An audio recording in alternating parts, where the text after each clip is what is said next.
Aquí está Ángel Verdugo. Ángel, ¿cómo estás? Muy bien, Bajito Pascal. el IEPS hoy en viernes. Así es, muy bajo, bajo.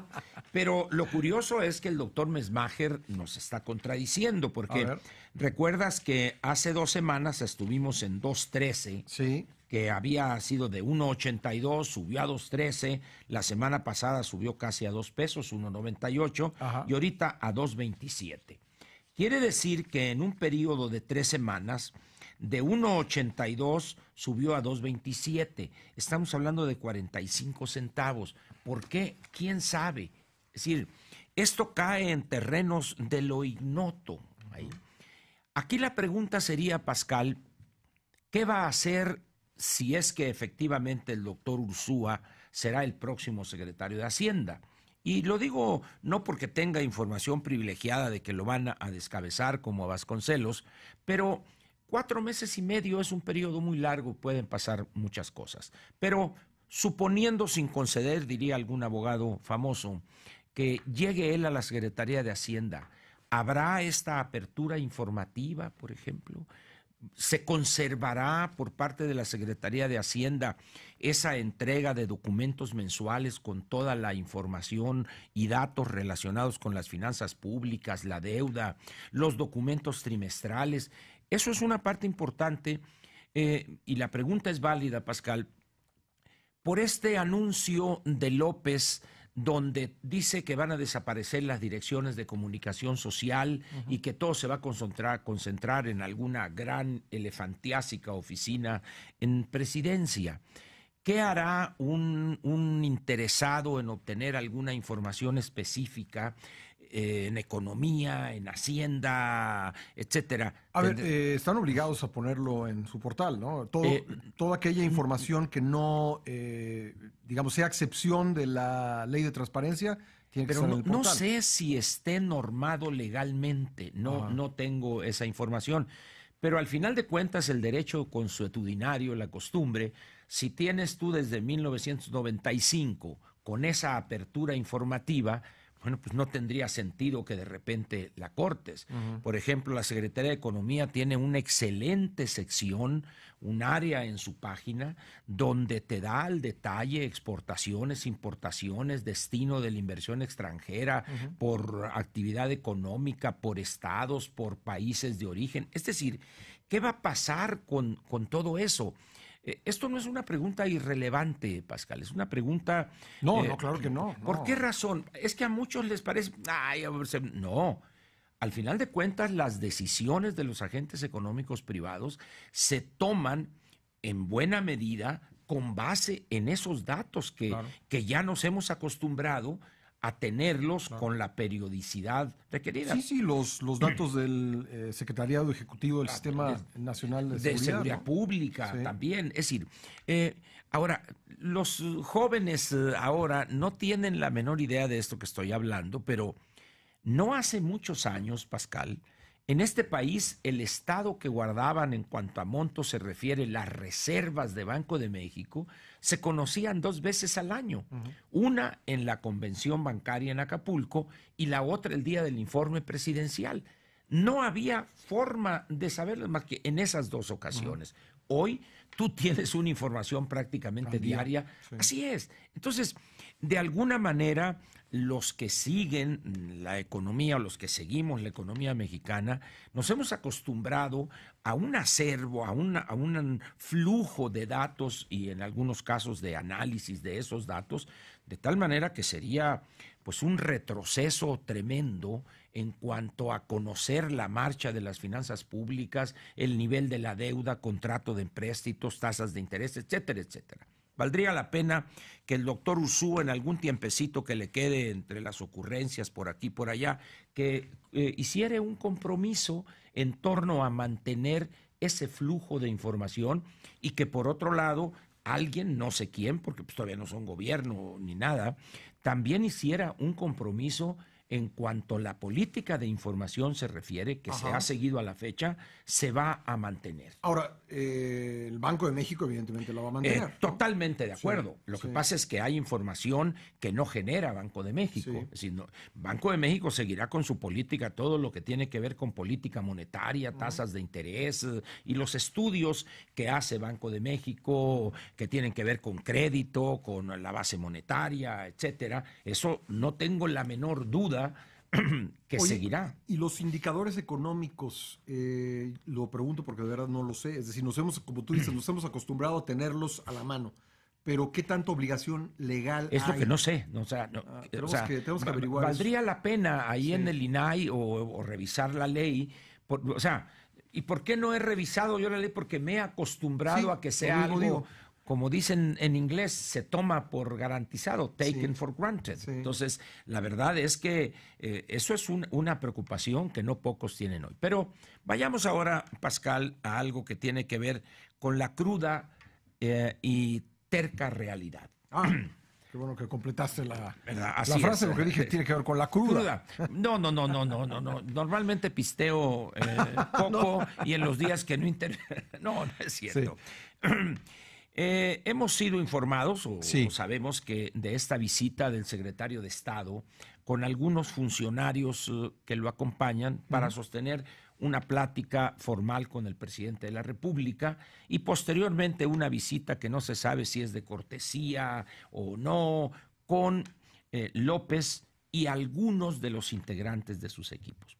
Antes de entrar a lo que quiero señalar, agregaría algo que ha sido ya leyenda o que es leyenda urbana, que en cada cambio de gobierno, los Estados Unidos o el gobierno norteamericano entrega una lista al siguiente gobernante, no con los personajes que quisieran ellos que encabezaran estas dependencias o aquella, sino con los que no les gustaría. Los que son inaceptables. Inaceptables, ¿verdad? Esa es la palabra, sin que citemos al clásico Anaya, unacceptable, ¿verdad? Entonces, aquí sería interesante si en un apartado por ahí Pompeo le dirá a López, hey, please come here, y aquí está this list, this paper, y good night, ¿no? Entonces, sería interesante saberlo nada más para vivorear, a ver si hay algunos nombres ahí en esa lista. Muy bien.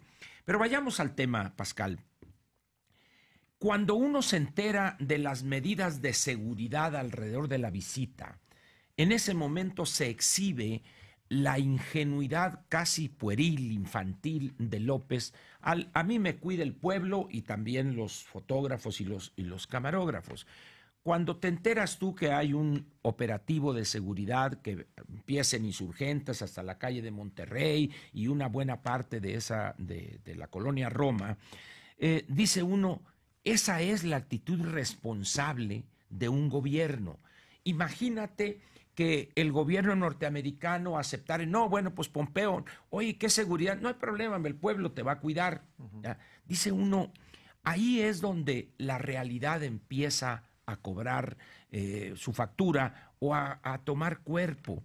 Le están enviando a López Obrador, dice, a ver, señor, si usted continúa con esa posición absurda, por decirlo menos, pues una cantidad importante de jefes de Estado que se habían acostumbrado a visitar México por la importancia, por el papel que juega México, la economía 14-15 del mundo, etcétera, pues ahora le van a pensar. La toma de posesión. En la toma de posesión no. ¿Va a haber estado mayor presidencial o no va a haber estado mayor pues presidencial? No sabemos, ¿verdad? No sé. Pero seguramente. Porque van a venir. Mi paisano, quién sabe. Están invitados. Están invitados. Pero yo te puedo decir, con lo que estamos viendo hoy de este operativo para el secretario de Estado Pompeo, yo creo que Trump no se va a aparecer por México. ¿Por qué? Porque, decir, oye, ¿cómo es posible que un nuevo gobernante plantee que la seguridad se la da el pueblo, lo cuida, o Macron, o alguien de ese nivel va a decir, oye, mejor van a ir a otros países? Puede ser que lo que ocurra, estoy especulando, que eso que vaya a cuidar a los jefes de Estado y de gobierno que vengan a la toma de posesión no se llame Estado Mayor Presidencial, pero finalmente será un operativo. Bueno, será la misma gata, pero revolcada. Como diría don Fidel Velázquez, me quitaste la palabra de la boca en el sentido correcto. ¿Por qué, Pascal? Porque es necesario. Porque estamos cayendo en esa hipocresía, en esa escenografía de montarla para los seguidores babiantes y acríticos de López. Es decir, ¿cuál es el problema en decir se requiere un aparato de seguridad, no solo para los propios, sino también para los funcionarios de alto nivel, para los dignatarios que nos visitan? Convengamos en algo. Evidentemente en este país, en torno de los funcionarios públicos, ha habido muchísimos abusos, un uso del poder totalmente fuera de lugar. Porque somos un país así, corrompido, corrupto. Esta es mi posición personal y no tengo temor de decirla. Yo no metería al Estado Mayor Presidencial a la defensa. En eso. Claro. Yo no lo metería. Creo que el Estado Mayor Presidencial ha hecho un trabajo muy profesional a lo largo de muchas décadas. Correcto. No, que a lo mejor uno no puede meter la mano en el fuego por todos sus integrantes. Pues sí, ¿no? Ve los que rodean a López. No, pero me parece que como institución el Estado Mayor Presidencial ha hecho un trabajo muy profesional. Ahora, hay abusos, corrígelos. Pero esto es como la expresión popular: no tires la bañera y el agua se usa con todo y el niño ahí en la bañera. Y digo, hoy se está demostrando con la visita, ya no de un presidente, de un secretario de Estado, la necesidad de contar con un cuerpo profesional. Con experiencia. Probada, resultados. El Estado Mayor Presidencial está calificado en el mundo como uno de los mejores servicios de seguridad alrededor del gobernante. Y a lo mejor dirá, bueno, pero hay que acordarnos del asesinato de Luis Donaldo Colosio. Bueno, a ver, al Servicio Secreto de Estados Unidos le han baleado presidentes. A la Guardia Suiza del Vaticano, que es el mejor cuerpo de seguridad del mundo, le balearon al Papa. Es decir, hay cosas que ocurren. Así es. ¿No? La regla de oro aquí es, Pascal, cuando hay una persona que está dispuesta a cambiar su vida por la de aquel, no hay quien lo pare. Pero se requiere un aparato de seguridad. ¿Y para qué? Si ya tenemos uno, ¿para qué inventamos otro, Ángel? La dosis de realidad que está significando la visita del secretario Pompeo, como la dosis de realidad que ya se ve con, ahora sí, gasolinazo. Ahora sí va a ser cuando toman la inflación como referente. Y luego va a haber otro, y va a haber otro, y va a haber otro, y va a haber otro. Con esta tontería que le llaman descentralización cuando no es descentralización. ¿Quieres facilitar eso? Están los medios electrónicos, hay toda una tecnología ya para tener lo que se llama paperless office, o sea, sin papeles. Es decir, hay muchas cosas que puedes hacer sin necesidad de esta desconcentración física, que es lo que va a suceder. Bueno, y así como digo lo que acabo de decir del Estado Mayor Presidencial, yo sí celebro que entre las iniciativas que tiene el virtual presidente electo, pues sea reducir el gasto superfluo. Totalmente. ¿No? Pues me parece excelente. Pero ahora ahí te van, a cambio de eso, dos cosas que rayan en lo absurdo. Primero, una ley para hacer delito grave la corrupción. Una conducta moral de la persona la vas a hacer delito grave. Y luego, aquellos que me criticaban y me mentaron la madre cuando decía yo que el fraude electoral no es delito, va a enviar una iniciativa para tipificarlo apenas. A ver, señores, discúlpense, porque yo aquí fui el único que estuve insistiendo, y te consta, de que el fraude electoral no es delito todavía. El problema va a ser, otra vez, cómo van a tipificar algo que no es posible tipificarlo como fraude electoral. Pero bueno, eso será problema de ellos. Platicaremos el lunes. Buen fin de semana y nos vemos aquí el lunes. Buen fin de semana.